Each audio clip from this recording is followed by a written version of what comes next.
अहो मयि स्थितं विश्वं वस्तुतो न मयि स्थितं न मे बंधोस्ति मोक्षो व भ्रांतिः शांता निराश्रया। आश्चर्य है, मुझ में स्थित हुआ जगत वास्तव में मुझ में स्थित नहीं है, इसलिए न मेरा बंध है न मोक्ष है। ऐसे विचार से आश्रय रहित होकर मेरी भ्रांति शांत हो गई है।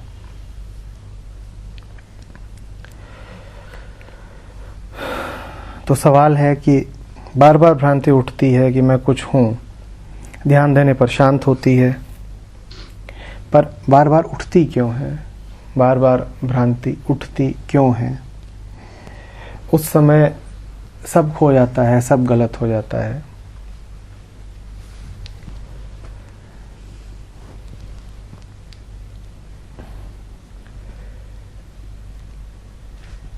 आप दिन भर जो कर रहे हो, आप समय में जो जी रहे हो, आपके पास जितनी ऊर्जा संचित है, आप देखो ना कि उसका प्रयोग आप किस धारणा की पुष्टि में कर रहे हो। आप देखो कि आप किस धारणा को लगातार बल दिए जा रहे हो, आप किसके पक्ष में खड़े हो। आप जिसके पक्ष में खड़े होगे वही जीतता रहेगा, क्योंकि खेल सारा मन का है। ये प्रश्न आत्मा तो नहीं पूछने आ रही है, ये सारे सवाल मन से उठ रहे हैं। मन धारणाओं में जीता है। आप लगातार इसी धारणा को बल दिए जा रहे हो कि मैं कुछ हूं, तो वही धारणा पुष्ट होती जाएगी। इसमें अब आश्चर्य क्या है?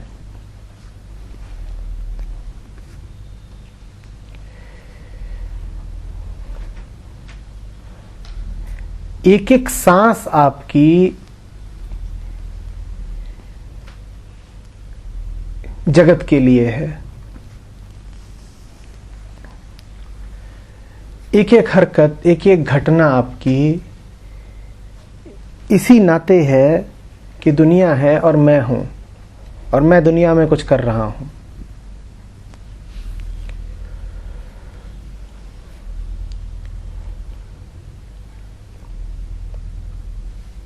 चौबीस में से 23.5 घंटे आप ऐसे ही चल रहे हो, और फिर आपको ठोकर लगती है, दुख होता है, तो फिर आप कहते हो कि अरे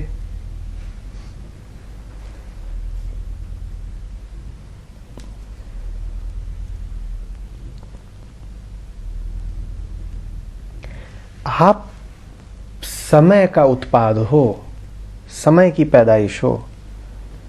आप वही सब कुछ हो जो अतीत ने आपको दिया है।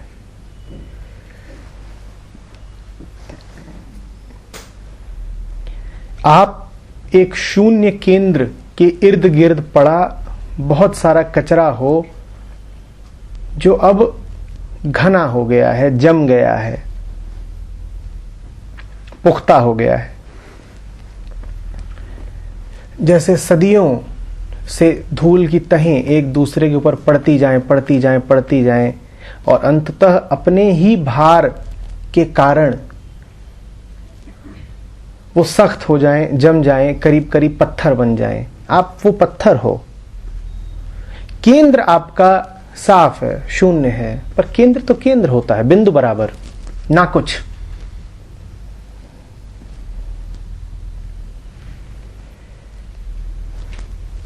अब अपने आप को जो भी कुछ समझते हो,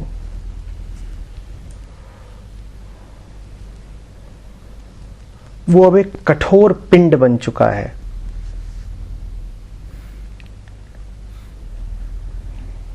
जैसे भाप पानी बने, अब पानी फिर सख्त बर्फ बन जाए। है कुछ नहीं, क्या है? हवा, पानी, कोई उसका अस्तित्व तो नहीं है। हवा का क्या अस्तित्व है? फूंक मारो हट जाए। पर इकट्ठा हो के सख्त हो चुकी है। उसको गलाना पड़ेगा, उसको ताप देना पड़ेगा। उसको ही तपस्या कहते हैं। तप, तपाना, वहीं से तपस्या आया है। तपस्या जरूरी है।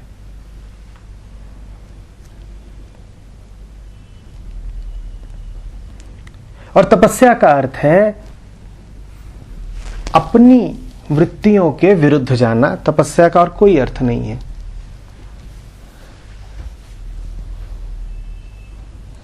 तपस्या का अर्थ यही है कि वैसे नहीं जीऊंगा जैसा अंतर्मन से आदेश उठता है, अंतःकरण पे नहीं जीऊंगा, आत्मा से जीऊंगा। इसी का नाम तपस्या है। और अंतःकरण विद्रोह करेगा, इसीलिए तपस्या कठिन होती है, क्योंकि प्रतिरोध खड़ा होता है सामने। पूरा अंतःकरण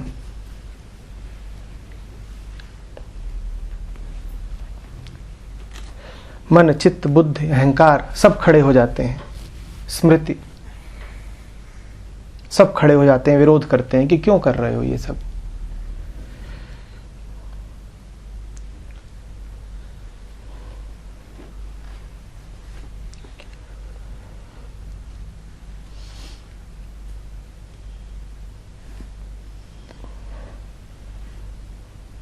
तपस्या का ये अर्थ नहीं है कि खाना नहीं खाएंगे या नदी किनारे एक टांग पे खड़े हो जाएंगे।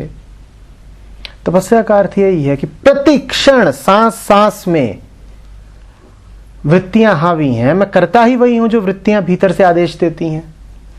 उसको ही मैं कई बार अपनी अंतरात्मा की पुकार भी बोल देता हूं, और कुछ नहीं है, वो सिर्फ वृत्तियों का बहाव है। मैं करता ही लगातार वही हूं।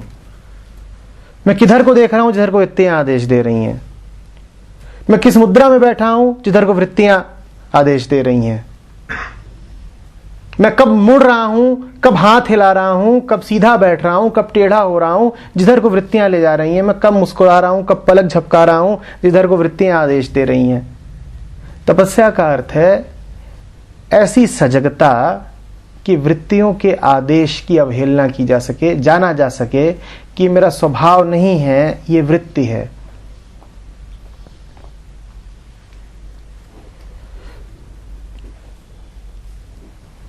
यही तपस्या है। तपस्या का अर्थ है जागरूकता। जागरण ही वो ताप है जो वृत्तियों को गला देता है। और आपकी जागृति जितनी साफ होगी, आपकी आंखों में नींद जितनी कम होगी, इस घनीभूत पिंड को पिघलने में समय उतना कम लगेगा। इसीलिए यह भी कहा गया है कि बोध, जागरण, कैवल्य, मोक्ष, जो भी आप उसे नाम देना चाहें, वो तत्क्षण भी हो सकता है। आपके भीतर यदि यह संकल्प उठे कि अभी मुक्त होना है, तो आप तत्क्षण भी हो सकते हो मुक्त। आप अभी निवृत्त हो सकते हो, सारी वृत्तियां गल सकती हैं। पर उसके लिए संकल्प में आपकी सारी ऊर्जा लग जानी चाहिए। उसके लिए आपके पास जो कुछ है, आपको इसी पल उसको कुर्बान कर देना होगा। यदि आप जो कुछ हैं, आपके रेशे रेशे में जो ऊर्जा समाई है, अगर आप उसको इसी समय स्वाहा करने को तैयार हैं, तो आपके लिए मुक्ति इसी क्षण है। पर नहीं, अभी हमारी वो स्थिति नहीं है। हम तो क्रमशः आगे बढ़ना चाहते हैं, कदम दर कदम। तो जो लोग कदम दर कदम आगे बढ़ना चाहते हैं, उनके लिए मुक्ति भी शनह शनह ही आती है।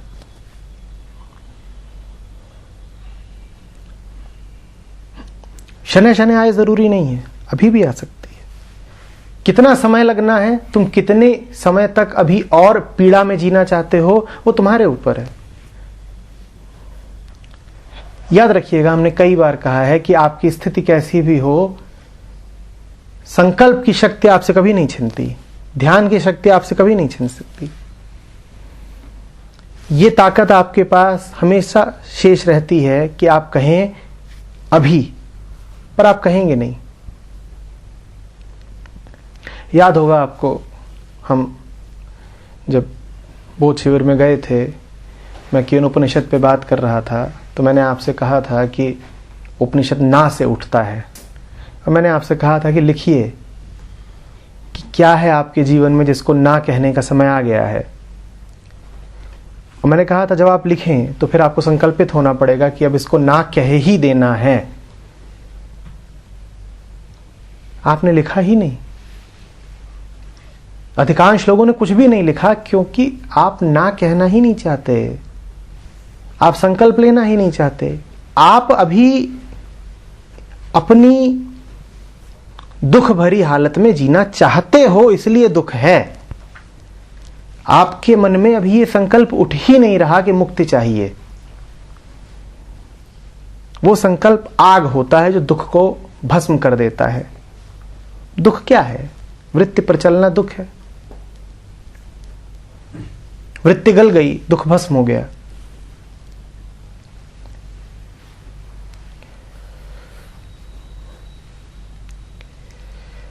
तपस्या का अर्थ होता है मैं बर्दाश्त अब करूंगा ही नहीं। मैं एक क्षण के लिए नहीं बर्दाश्त करूंगा कि मेरे होने में अब अंधकार के लिए कोई जगह नहीं रहेगी। मैंने समझौता करना छोड़ दिया है। मैं ये नहीं कहता कि ठीक है थोड़ा बहुत चलेगा, 5% की मिलावट कोई बात नहीं। मैं अब कुछ भी नहीं करता, 1 पैसे की मिलावट नहीं करता।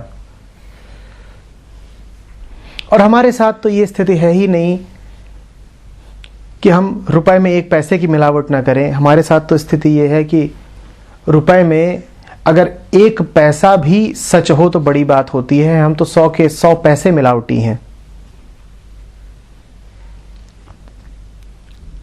आप अभी यहां भी बैठे हुए हैं, हम में से कुछ ही हैं जिनके चेहरों पर इस समय भी मिलावट नहीं है।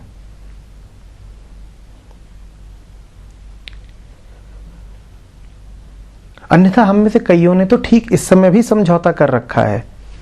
आप इस समय भी विवेक पर नहीं वृत्ति पर ही चल रहे हैं।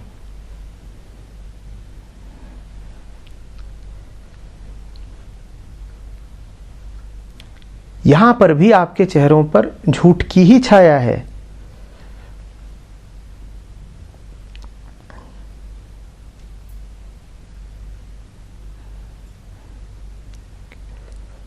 कोई व्यर्थ मुस्कुरा रहा है, उसे अपने से पूछना चाहिए ये मुस्कुराहट क्या है, कहां से आ रही है, किसको दिखाई जा रही है। जो कुछ कहा जा रहा है, यदि मैं एक टीवी स्क्रीन पर देख रहा होता, सुन रहा होता, तो क्या तब भी मुस्कुरा रहा होता? निश्चित रूप से मैं किसी को दिखा रहा हूं अपनी ये झूठी मुस्कुराहट। जगत है मेरे लिए, दूसरे हैं मेरे लिए भी। जब जगत है और दूसरे हैं तो फिर तो द्वैत का भ्रम कायम है। फिर तो आप तुले हुए हैं वैसा ही रहने में जैसे आप हैं, पूर्णतया तुले हुए हैं।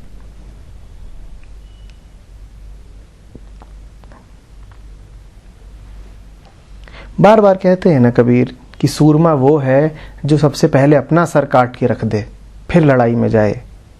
तपस्या का अर्थ होता है अपना सर काटना। तपस्या का अर्थ होता है इस खोपड़े को काट के रख देना, क्योंकि ये तुमसे जो कुछ करा रहा है वही तुम्हारा नरक है।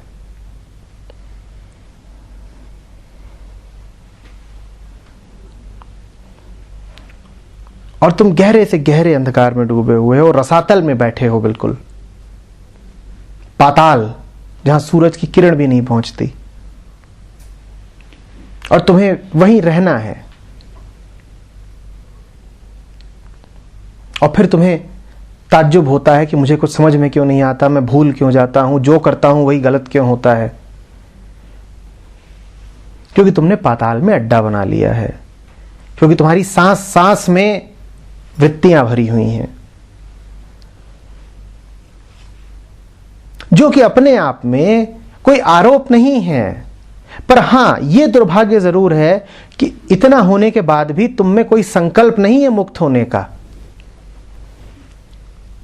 तुम समय के किस मुकाम पर खड़े हो इसके लिए तुमको दोष नहीं दिया जा सकता। लेकिन इस बात के लिए तुम पूरी तरह उत्तरदायी हो, अपने को ही उत्तर देना पड़ेगा और किसी को नहीं। तुम इस बात के लिए पूरी तरह उत्तरदायी हो कि जिस भी मुकाम पर खड़े हो वहां से मुक्त क्यों नहीं होना चाहते। ठीक है, समय ने, स्थिति ने, प्रारब्ध ने तुमको ला करके एक गड्ढे में डाल दिया है। तुम नरक में ही पैदा हुए, तुम पिंजड़े में ही पैदा हुए, पाताल में ही तुम्हारा घर था। ठीक है, ये प्रारब्ध की बात है, किस्मत की बात है, इसके लिए नहीं दोष दे रहा तुमको। पर यह तो बताओ ना कि वहां से मुक्त होने का संकल्प क्यों नहीं है तुम में।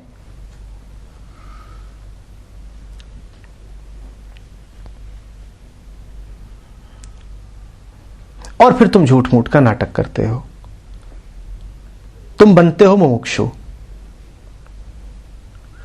तुम अभिनय यूं करते हो जैसे हम तो बड़े सद्गुणी हैं, हम तो उतावले हैं मुक्ति के लिए, मुक्ति ही हमें नहीं मिल रही।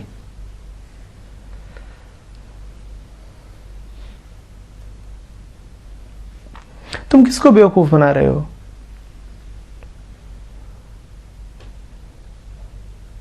तुम अपना जीवन देखो, हफ्ते भर करते क्या हो, किन जगहों पे काम करते हो, किन लोगों के साथ उठते बैठते हो, क्या तुम्हारी दिनचर्या है, किसका अन्न खाते हो, उसी से तो निर्मित हो रहे हो ना।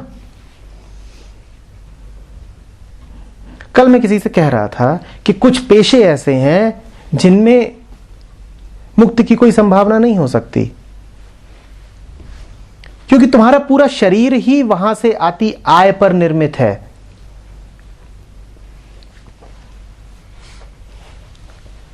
तुम ऐसे धंधों में हो जहां हिंसा है ही है।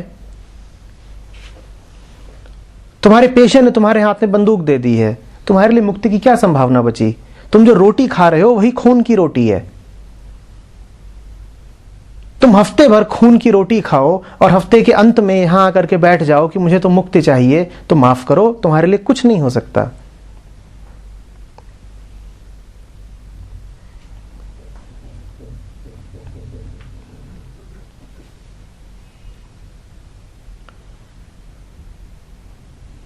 पर तुम बड़े ढोंगी, कहते हो कि हमारी सुविधाएं बनी रहे, हम जहां से रोटी पा रहे हैं वो रोटी चलती रहे, सुविधाओं में कोई कमी ना आए, और साथ ही साथ मोक्ष भी मिल जाए।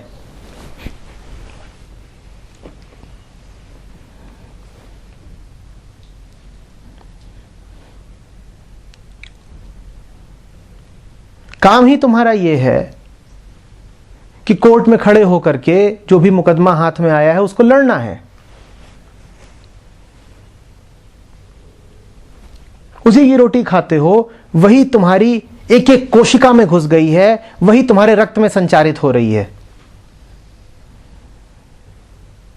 दिन भर तुम कोर्ट में झूठ के अलावा कुछ बोलते नहीं, क्योंकि वही पेशा है तुम्हारा, और करोगे क्या।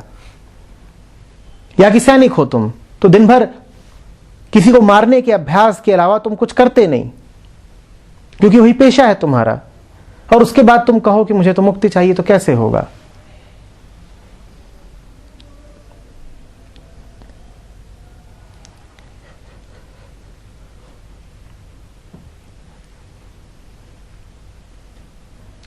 मैं दोहरा रहा हूं, जिसको मुक्त होना है उसे अपने आप से ही मुक्त होना है, उसे अपने ही विरुद्ध खड़ा होना पड़ेगा।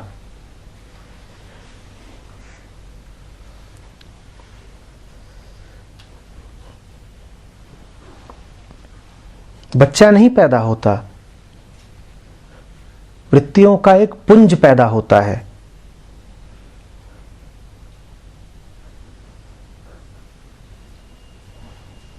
उसे जाना होता है, उसे खत्म होना होता है।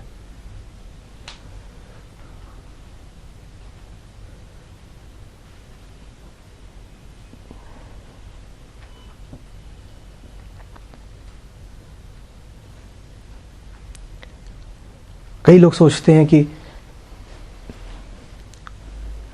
व्रत उपवास रखे ऋषियों ने, इससे उनको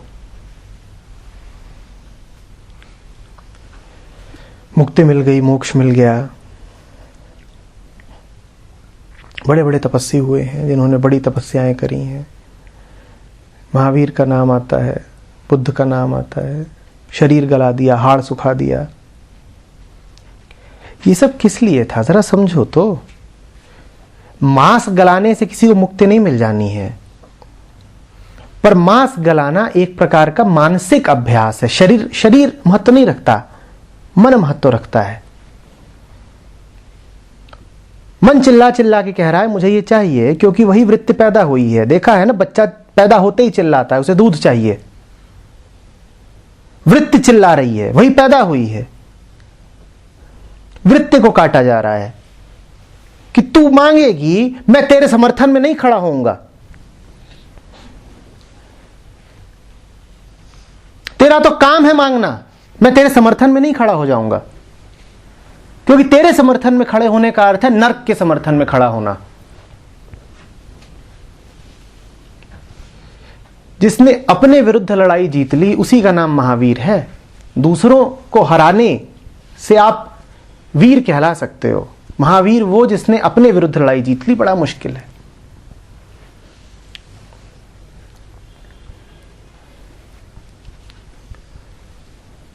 तुम अपनी वृत्तियों को प्रोत्साहन देते हो, दिन रात वही काम कर रहे हो, प्रतिक्षण वही काम कर रहे हो जो तुम्हारे शरीर और तुम्हारे मन को सुहाते हैं। जबान कहेगी ये खाना है, तुम खा लोगे। मन कहेगा इतना ही पढ़ना है, उतना नहीं पढ़ना है, तुम नहीं पढ़ोगे। मन कहेगा इसको धोखा दे दो, तुम खूब दोगे।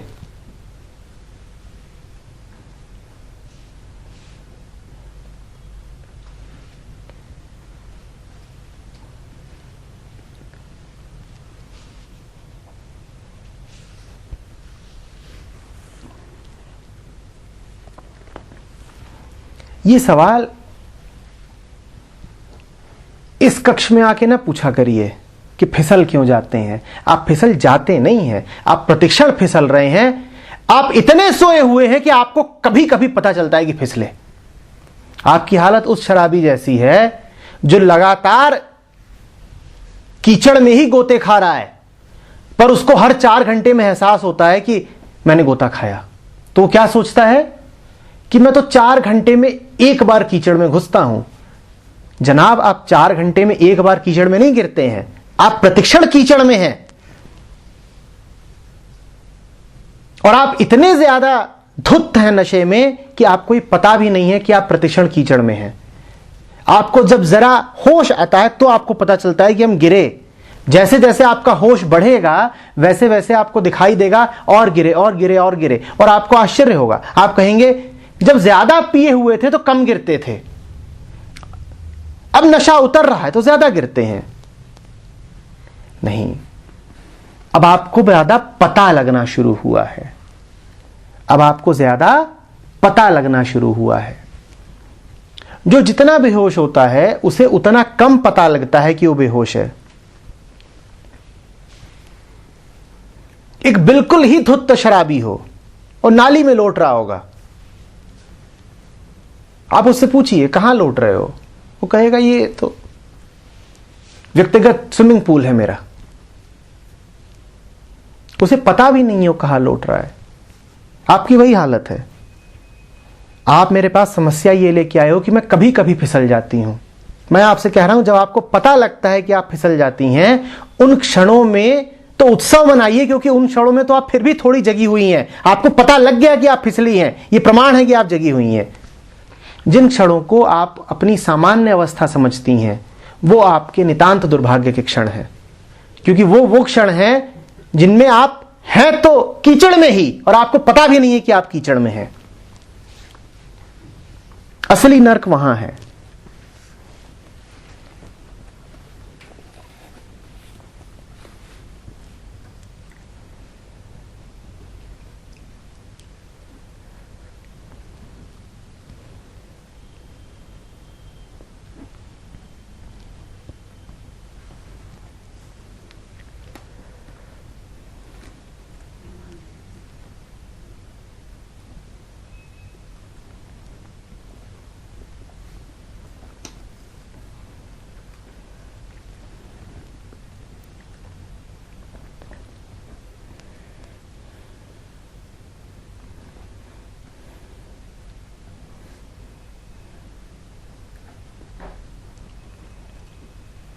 आप चमत्कार खोजते हैं, आप कहते हैं कि कोई अद्भुत चीज मिले तो मनोरंजन हो। देखिए, इससे बड़ा क्या चमत्कार हो सकता है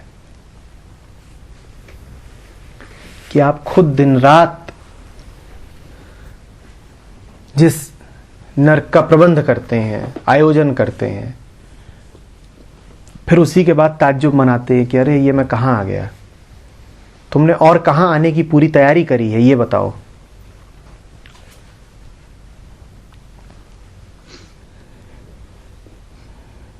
लोग आते हैं, उनकी हालत, कोई 30 साल का है, कोई 40 साल का है, कहते देखिए अभी मैं फंस गया हूं।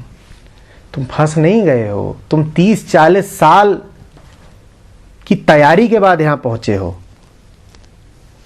किसी और ने तुम्हें नहीं फंसा दिया। तुम्हारी पूरी जिंदगी की यात्रा ही ऐसी रही है कि तुम यहां पहुंचे हो। पर वहां पर भी ईमानदारी नहीं रहती। हम दावा क्या करते हैं? हम कहते हैं नहीं नहीं नहीं, मैं आदमी तो सही हूं, मैंने धोखे से एक गलत कदम उठा लिया जिस कारण मैं फंस गया हूं। यही कहते हैं ना हम कि मैं वैसे तो बंदा बढ़िया हूं, पर मैंने धोखे से एक गलत कदम उठा लिया। आप किसको धोखा दे रहे हो? आपने धोखे से कोई गलत कदम नहीं उठा लिया। ये जो हो रहा है ये आपकी पूरी की पूरी यात्रा का नतीजा है। आज आप नर्क के जिस भी तल पे विराजमान हो, आप पूरी कोशिश कर करके यहां पहुंचे हो।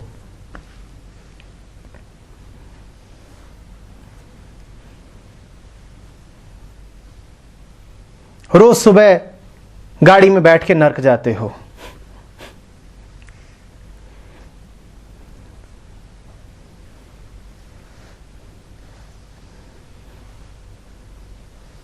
क्योंकि वहां तुम्हारे लिए लालच रखा हुआ है। और उसके बाद कहते हो अरे वो जीवन में कष्ट आ गया है, अरे वो साथी के साथ संबंध प्रेमपूर्ण नहीं है, खिंचाव आने लग गए हैं। नर्क में और क्या होगा? रोज कौन शर्ट धारण करता है? रोज कौन जूते चमकाता है? रोज कौन गाड़ी में चाबी लगाता है? रोज कौन ड्राइव करके नर्क जाता है? और नर्क में प्रेम तो नहीं होगा। अब क्यों आके कहते हो साथी से संबंध खिंचाव वाले हो गए हैं? नर्क में और क्या मिलेगा तुम्हें? मधुर मिलन, परमालिंगन।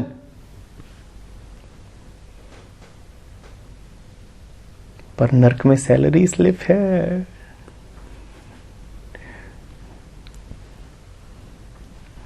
उससे ईएमआई जाती है।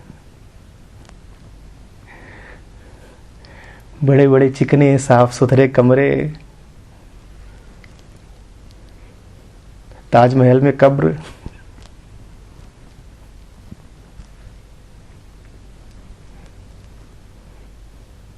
ताजमहल पता है ना क्या है? कब्रिस्तान है, उसके भीतर कब्रें हैं।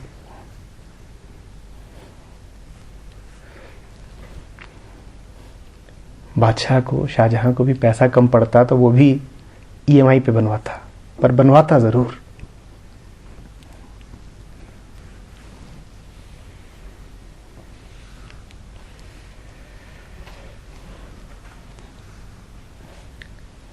बुरे पल खास पल होते हैं।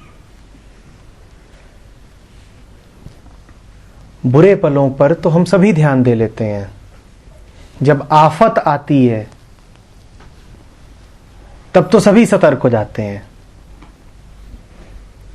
पर तब कुछ मिलेगा नहीं। जब हार्ट अटैक आ ही गया है तो अब क्या कर लोगे? जॉगिंग जाओगे?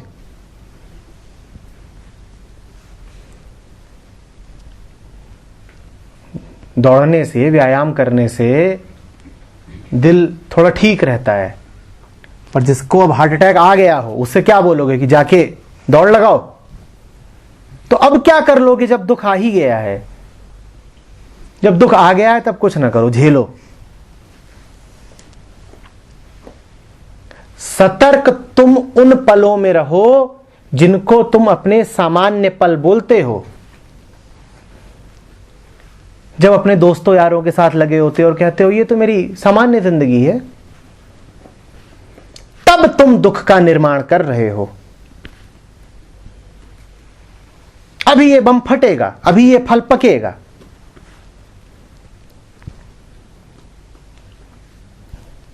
जब हार्ट अटैक आ गया है, अब दौड़ भाग करने से ना होगा कुछ।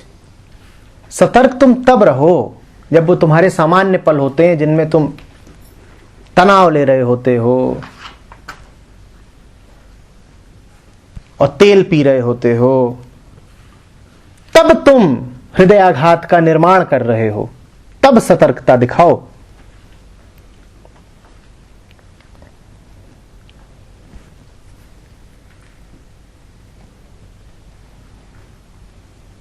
लोग आते हैं, वो हमारे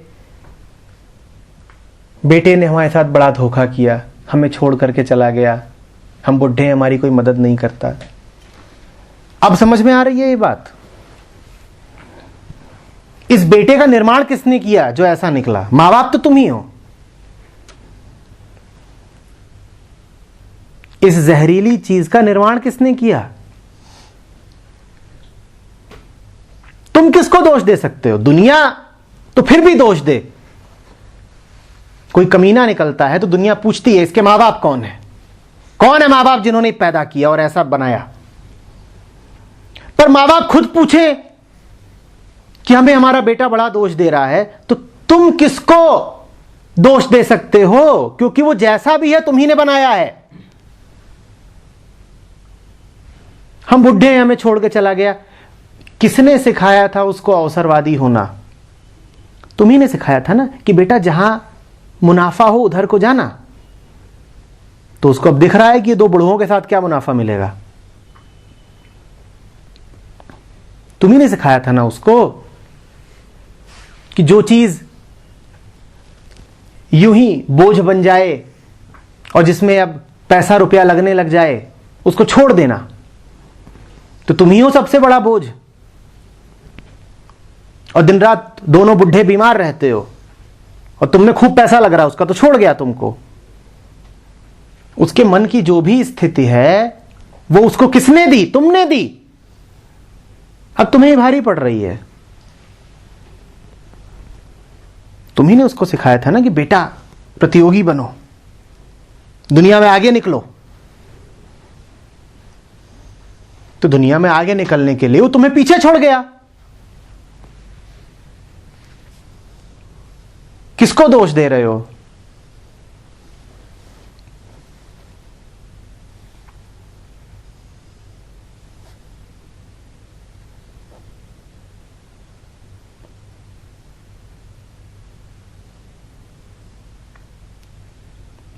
पर तुम्हें पता नहीं चलता। जब दुख का निर्माण कर रहे होते हो तब तुम्हें नहीं पता चलता। जब दुख फटता है तब पता चलता है।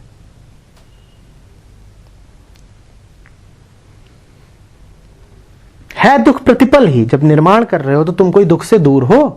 जिसका निर्माण कर रहे हो तुमसे कुछ दूर है।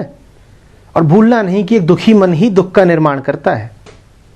एक भ्रमित मन ही भ्रम को और फैलाता है। पर तब तुम्हें समझ में नहीं आता।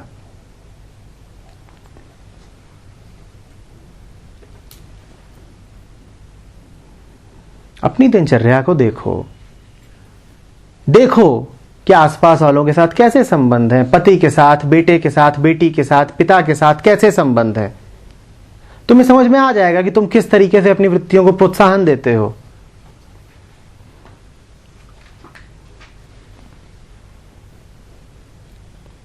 देखो कि प्रतिपल करते क्या हो।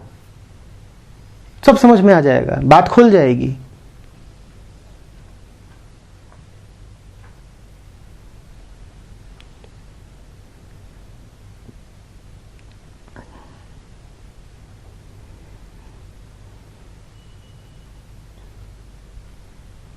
मन की दुनिया में कुछ भी अकारण नहीं होता। मन में तो जो कुछ है उसका कारण है, और वो कारण तुम उपलब्ध कराते हो।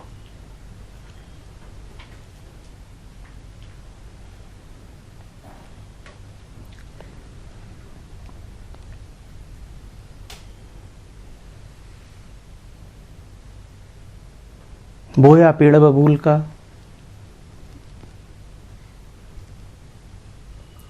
आम कहां से खाए।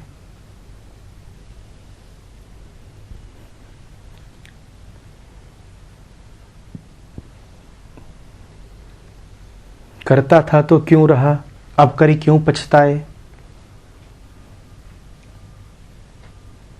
क्या कर रहे हो, प्रतिपल क्या कर रहे हो। रोज क्या कर रहे हो।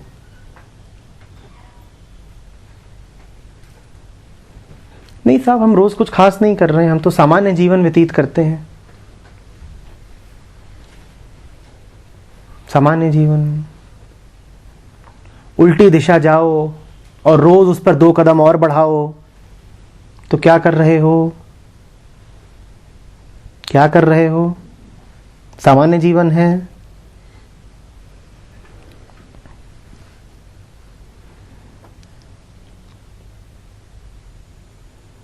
हमारी पूरी यारी है अपनी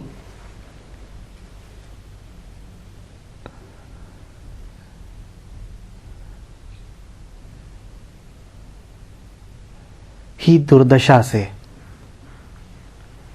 हम कुछ भी छोड़ सकते हैं, अपनी दुर्दशा का आयोजन नहीं छोड़ सकते। तुम्हें क्या लग रहा है, अभी ये सब बातें मैं कह रहा हूं, तुम यहां से उठ के जाओगे, तुम अपनी गति और अपनी दिशा में कोई भी परिवर्तन लाओगे नहीं, क्योंकि तुम संकल्पबद्ध हो कि नर्क तो नहीं छोड़ना है।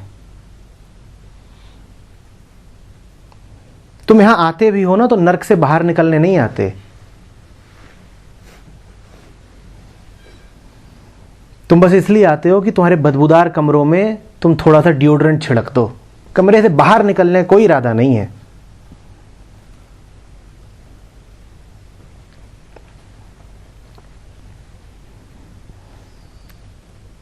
जाना तुम्हें उस दिशा ही है जिधर को जा रहे हो, वही तुम्हारा सामान्य जीवन कहलाता है। वही सामान्य नौकरी चाकरी, शादी ब्याह, मोह लगाव, घर परिवार, वही जैसे दुनिया चल रही है, चलना तुमको बिल्कुल वैसे ही है।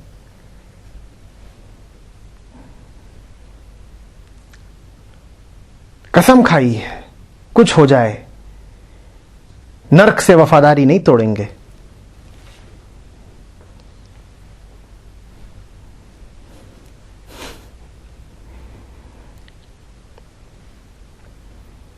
स्वामी राम के जीवन से कथा है। एक बार कुछ लोगों से बात कर रहे थे,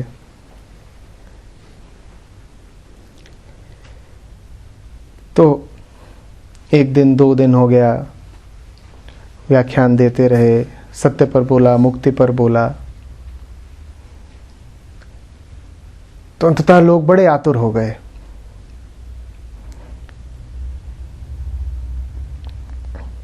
बोलते हैं नहीं, मुक्ति चाहिए। अब जब इतना करा है तो ये भी बताइए कि कैसे मिलेगी। छोटे से छोटा रास्ता बताइए, तरीका बताइए। अब राम तो समझते ही थे कि इतना नहीं मुमुक्षु कोई यहां बैठा हुआ है। चेहरों पे लिखा हुआ था कि बस क्षणिक उत्तेजना है, अभी उतर जाएगी।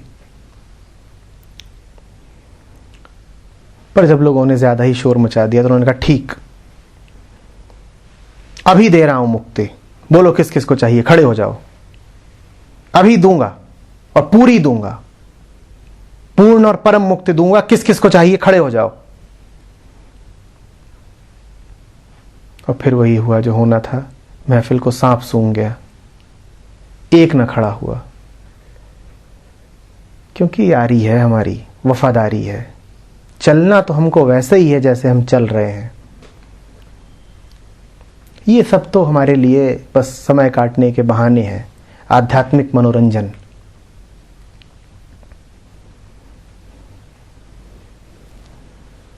इससे कोई बदलाव हम नहीं आने देंगे।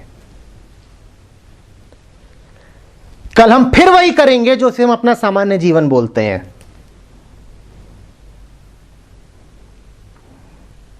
कल हम फिर से फॉर्मल कपड़े पहनेंगे, कल हम फिर से गाड़ी में चाबी लगाएंगे, कल से हम फिर नर्क में गाड़ी पार्क करेंगे।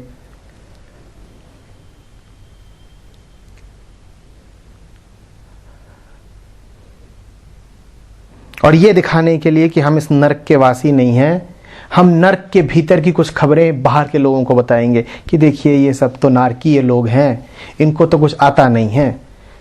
हम अद्वैत से संबद्ध रहे हैं तो हमें कुछ अक्ल आ गई है। तुम अद्वैत से संबद्ध होते तो तुम अभी भी वहां होते।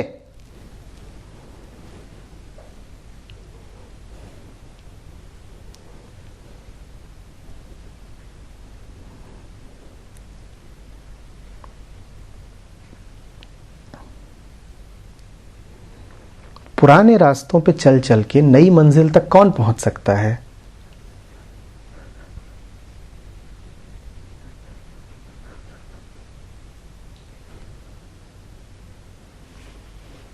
जो कल किया था शाम को, आज भी तो वही सब करोगे ना,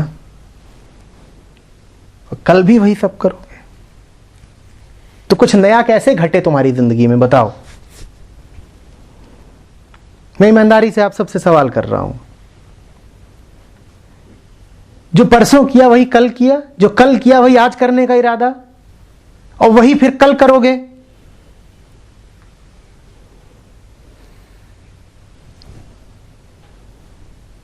कुछ बदलने का इरादा है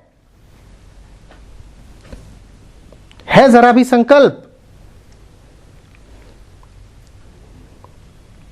ढर्रा तोड़ने को तैयार हो क्या? जहां से आए हो वहीं को वापस जाओगे ना, या कहीं और को जाओगे?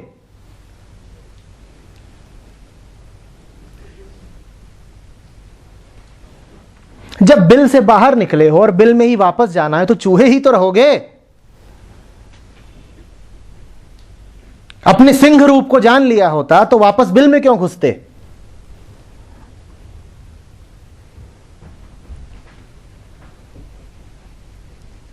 बिल से आए हो, बिल में ही जाना है। बीच में तो बस ऐसे ही है।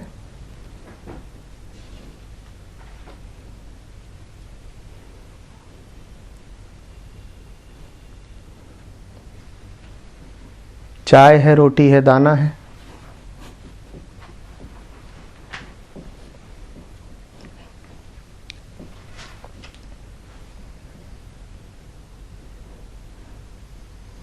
और फिर कितनी मासूमियत से सवाल पूछते हो, मेरी जिंदगी में कुछ बदल क्यों नहीं रहा?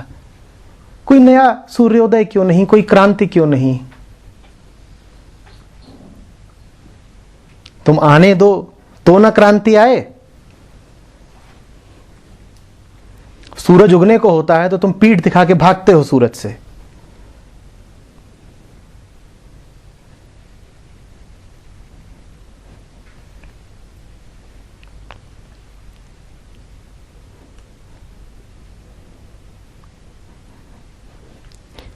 मैं बहुत सरल सवाल पूछ रहा हूं। जब वही सब कर रहे हो, उन्हीं रास्तों पर चल रहे हो, मन के उन्हीं ढर्रों को बल दे रहे हो जिनको आज तक दिया है, तो कुछ नया कैसे घटित हो?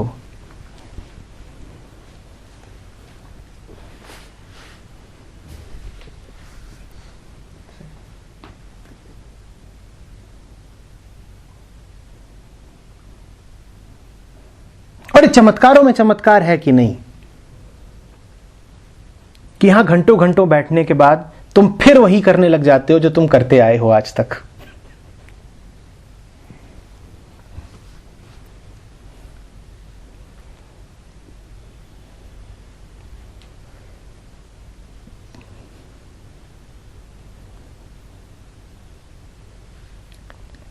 कुछ मच्छर हैं, वो बहुत खतरनाक माने जाते हैं। जानते हो क्यों?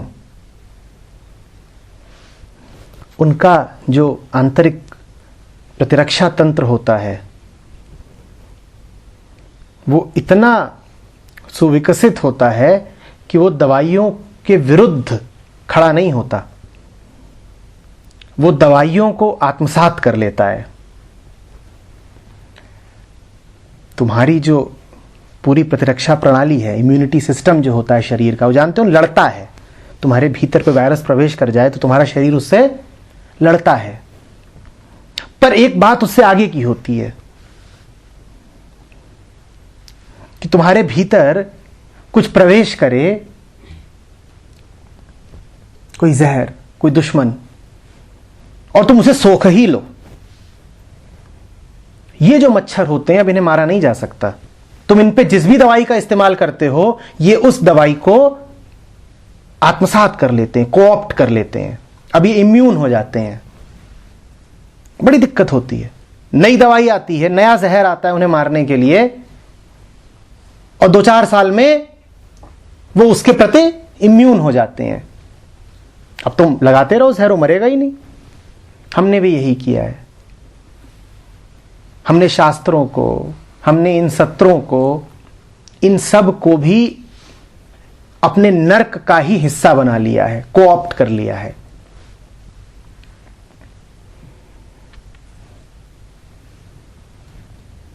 तो हमारा जो ढर्रा है जीने का, उस ढर्रे में एक गतिविधि ये भी शामिल हो गई है। क्या? कि बुधवार को, रविवार को 2-4 घंटे जरा मानसिक व्यायाम, फूड फॉर द माइंड, अच्छा रहता है। ये मच्छर अब बड़ा मुश्किल है कि मारा जा सके। ये तो दवाई को ही पी गया।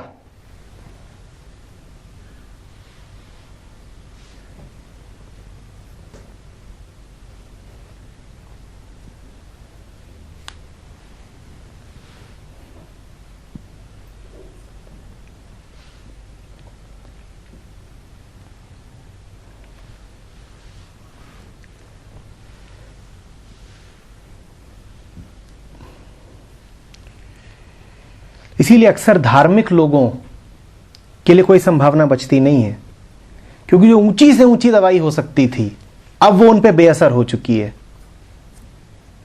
वो धनाधन श्लोक दोहराते हैं, दोहे गाते हैं। धार्मिक लोगों से बचना।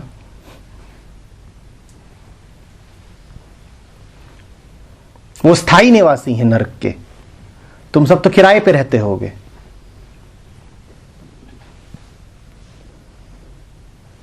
उन्होंने अपनी जगह पक्का कर रखी है। हम छोड़ के नहीं हटेंगे यहां से, हमें तो पक्का पता है।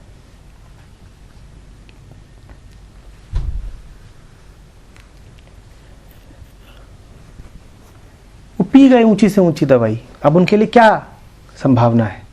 अब क्या उनका उपचार हो सकता है? इसीलिए सारे धर्मग्रंथ कहते हैं कि हमें सिर्फ वो पढ़े जो अधिकारी है। कोई दूसरा पढ़ेगा तो गड़बड़ हो जाएगी।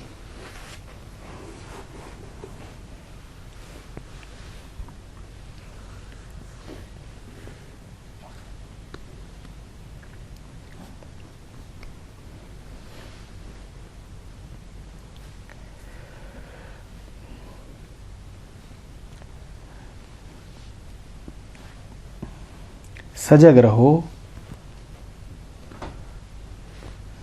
अपने ढर्रों को चुनौती दो।